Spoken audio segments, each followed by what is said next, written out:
연불불자라면 세상에서 만나는 모든 고통과 고난, 어려운 일, 또 죽음이라든지 또는 세상에서 만나게 되는 여러 가지 고난은 아무리 내가 편안하게 산다 하더라도 없는 사람이 한 명도 없습니다. 그렇지 않습니까? 그래서 불자가 가지고 있는 유일한 무기는 무엇인가? 이거에 대해서 많이 생각하고 숙고하고 연구해서 개념을 정립하셔야 될 것입니다. 여러분에게 있는 가장 좋은 무기는 바로 연불기도하는 것입니다. 근데 어떤 일이 벌어지면 이 연불기도가 가장 강력한 핵폭탄보다도 더 강력한 좋은 무기인데도 불구하고 이걸 쓰지 않는 것이 문제가 된다는 것입니다. 쓰는데도 어떤 급박한 일이 생기면 자꾸 인간적으로 생각해요. 감정적으로 생각하고 상황에 그걸 매몰된다고 말하죠. 연불을 해야 되는데 나는 답을 찾을지 몰라요. 나는 몰라요. 인간적인 면에서 어떻게 합니까? 종이 한 장만 가려도 앞이 안 보이고 내일도 알 수 없는 이런 우리 같은 사람이 어떻게 합니까? 그러니까 연불을 하는 것보다 좋은 건 없다는 것입니다. 가장 큰 무기라는 것입니다. 우리가 장착하고 있는, 우리가 스스로 가지고 있는 가장 좋은 무기가 바로 연불인 것입니다. 내가 장사가 너무 안 돼가지고 지금 쪽박을 차고 나 집마저도, 저당 잡힌 집마저도 내놓고 나가야 될 판이다. 그럴 때 우리에게 있는 무기가 무엇밖에 없습니까? 아무리 인간적으로 연구하고 한다라도 해결되지 않는 경우가 많잖아요. 그럴 때 쓰는 것, 우리에게 있는 강력한 것은 연불이라는 기도인 것입니다. 그래서 불자라면, 연불행자라고 한다면 오늘 세속적으로 해야 할 일이 많을 것이기 때문에 연불 시간을 따로 집중적으로 갖기 위해서 새벽에 일찍 일어나야 돼. 1시간 더 일찍 일어나서 연불을 한다는 것입니다. 정신이 아주 맑을 때, 업장이 많이 씻어졌잖아요. 잠들게 잠속에서 우리의 영체는, 우리의 자성불은 스스로를, 업장을 많이 씻어냅니다. 그때 아침에 일어나서 연불이 잘 되는 거예요. 그렇기 때문에 그런 시간에 연불행자는 자기의 의견과 소원하는 바를 초월해서 자기의 자비심을 향상시키고 자기의 온 정성을 부처님에게 집중시키도록 하는 것이 연불 기도의 가장 중요한 일인 것입니다. 그렇지 않습니까?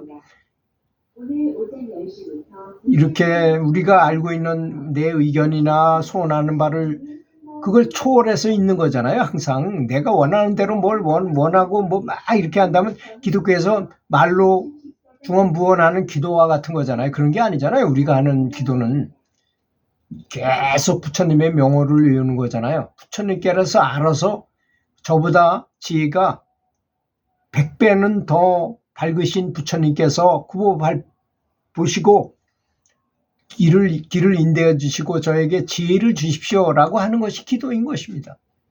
그런데 내 의지로 뭔가를 생각한다는 것은 그 자체가 잘못된 것이죠. 어떻게 보면 이제 100을 쓸 수 있는 사람이 10밖에 쓰지 않는 거나 마찬가지인 것입니다.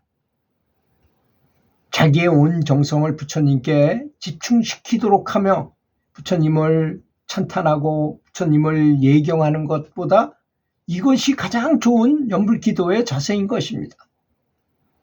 연불기도는 부처님의 자비심에 가까이 가기 위해서 온갖 정성을 다해야 하는 것입니다. 그러니까 자비심에 가장 가까운 마음, 아주 쉽게 설명하자면 감사한 마음을 갖는 거죠. 부처님께 너무너무 감사하면서 연불을 한다면 자비심을 키우는데 아주 다른 생각하지 않고 가장 좋은 걸 할 수 있는 정신이라고 저는 생각합니다. 왜? 여러 가지 자비심을 감사함에다 다 포함해서 감사하면 되니까. 부처님께서 원하시는 그 사무량심, 자비심을 사무량심이라고 말씀하셔가지고 자비시사라는 그런 훈련을 하도록 하셨잖아요. 그걸 요새 현대어로 축약해가지고 한 번에 다 집어넣어서 감사함으로 하면 되니까. 감사하면서 기도하면 정성을 다하면 된다는 것입니다. 그런데 이 기감이라는 걸 느끼는 사람은 굉장히 유리합니다. 그래서 이렇게 그냥 연불 하다가 내가 부처님께 갑자기 부처님이 이런 연불법을 가르쳐 주시고 불법을 가르쳐 주셨어요. 8만 4천 가지나 가르쳤지만 불법, 이 연불하는 것에 모든 게 다 포함되어 있다고 말씀하셨기 때문에 아주 감사하면 이런 법을 진리의 법을 가르쳐 줘서 감사합니다 하고 진짜 실제로 가만히 생각해 보면 너무나 감사해요. 부처님께서 이런 걸 가르쳐 주셨으니까. 그래서 감사한 마음으로 이렇게 연불을 하잖아요.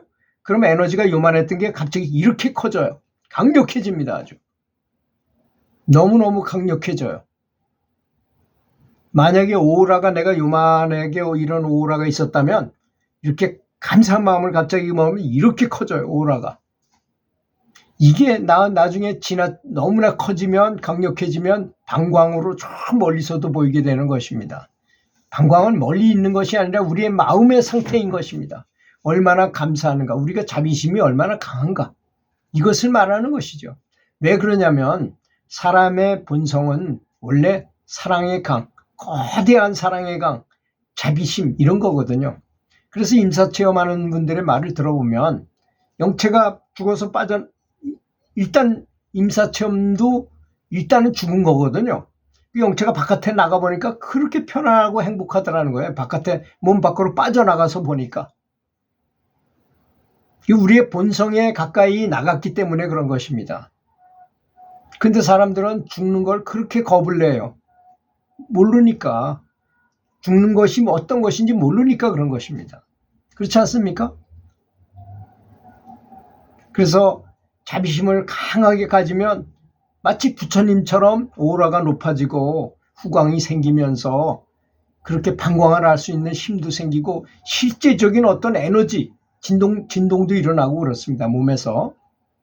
근데 이런 것을 추구하지는 않잖아요. 우리는 내가 신통을 구하려고 내가 사람 병을 손만 탁 대면 사람이 병이 고쳐지게 하게 해달라고 기도하지 않잖아요. 그런 거를. 그런데 기도하다 보면, 연불하다 보면 저절로 그런 힘이 생긴다는 걸 본인이 느껴요. 등력이라는 걸 했을 때 에너지 센터의 에너지가 너무나 강력해가지고 정말 손 딱 대기만 하면 병이 고쳐질 것 같은 느낌이 들 때가 있습니다. 저는 중국 기공을 배워서 병을 치료하는 걸 위주로 했던 사람이니까 너무나 잘 알죠. 거기에 대해서. 손에서 이렇게 에너지 덩어리가 나와요. 에너지 덩어리. 이거 쏠 수도 있고 이거 쓸어낼 수도 있어. 병기를 쓸어서 바깥으로 내보낼 수도 있습니다. 그런 치료를 제가 했거든요. 근데 정말 그럴 때 이게 잘 안 됐을 때 감사한 마음을 먹으면 더 세져요. 강력해져요. 그러니까 우리 에너지 센터를 활성화시키기가 아주 굉장히 유리한 것이죠. 그리고 연불하면 부처님께서 나에게 말씀하시는 것을 내면의 소리 형식으로 제대로 잘 들어야 되는 것입니다. 부처님께서 뭐라고 말씀하시는가?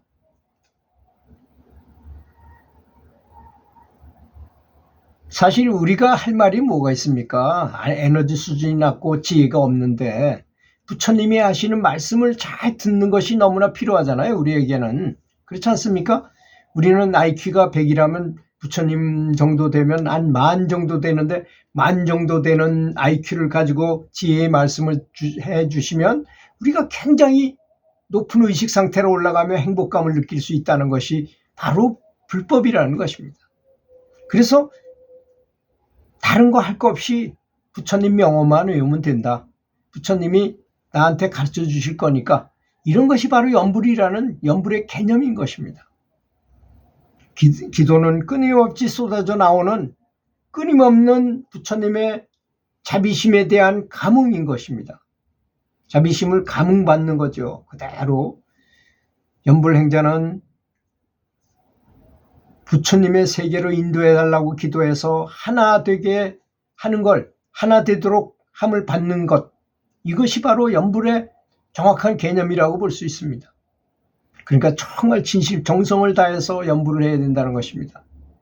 보통 사람들은 에너지의 느낌도 잘 못 받고 그저 만족감을 느끼거나 그저 많이 했구나 하는 이렇게 충족감을 느끼는 정도에 그친다고 보통 알고 있는데요. 제가 알기는 실제로 감이라는 것을 느낄 줄 아는 사람은 실제로 그 에너지가 얼마나 강한지, 빛이 얼마나 강하게 되는지, 또 천상의 소리가 얼마나 크게 들리는지 이런 걸 알 수 있다는 것입니다. 그러니까 정말 연불하면 모든 것이 다 이루어질 수 있어요. 연불의 모든 84,000가지 법문이 다 축약되어 있는 것이. 왜냐하면 부처님 명호를 부르는 거기 때문에 부처님이 직접 나한테 직지인심, 이심전심으로 텔레파시로 다 전수해 주시기 때문인 것입니다. 다른 생각을 할 필요가 없어요. 다른 법화경을 한다는 둥, 다란일을 한다는 둥, 광명진화를 한다는 다 생각할 필요 없어요. 딱 한 가지만 정해가지고 관세음보살이라든지 남이합을 정해가지고 계속 그것만 외우면 모든 법이 만법규일입니다. 하나로 통일된다는 것입니다. 그럼 더 이상 다른 걸 추구할 필요 없이 정성을 다해서 감사하는 마음으로 연불만 해도 모든 것이 다 달통된다는 것입니다. 모든 문제가 다 해결되고 내가 죽을 때 극락세계 가는 건 보장을 받게 되고, 그래서 사람이 연불하다가 죽을 때 한 일주일 전쯤 되면 부처님께서 가르쳐줘요. 너는 언제 죽는다, 맨날 몇 시에 죽는다까지도 가르쳐 주십니다. 그래서 그런 분들이야 이미 따놓은 당상이잖아요. 극락세계에 가는 거는 따놓은 당상입니다. 그리고 만약에 그렇지 않다 하더라도 영안이 열린 사람들이 모여있는 그런 조념연불회에 들어서, 중국에는 지금 조념연불단이 굉장히 많이 활동을 하고 있거든요. 우리도 지금 불자들 중에서 어떤 분이 본인이 돌아가셨다거나 부모님이 돌아가셨을 때 불자들을 모아가지고 좀 연불 좀 해주십시오 해가지고 조념연불을 합니다. 그러면 굉장히 많은 도움이 돼요. 그 지장경에 보면 7할 중에 7분의 6은 본인을 위해서, 그 돌아가신 망자를 위해서 조념연불을 해주면 6은 나한테 오고 1은 저쪽으로 간답니다. 근데 많은 분들이 모여서 이렇게 해주면 얼마나 큰 힘을 받겠어요, 그분이. 그러니까 본인이 조금 수행 경제가 낮다 하더라도 바로 극명왕생할 수 있게 되는 것입니다. 조념연불도 굉장히 중요한 것입니다. 그래서 도반들을 평상시에 많이 알아두는 것은 굉장히 중요한 것입니다. 그렇기 때문에 그래서 잘 사귀어놓고, 또 그분들의 누가 돌아가셨으면 가서 헌신적으로 가서 기도해드리고, 또 내 부모님이나 내가 사망했을 때는 그분들이 와서 나를 도와주면 얼마나 좋겠습니까? 그런 도반들의 체계를 잘 만들어 놓으시기 바라겠습니다. 들어주셔서 감사합니다.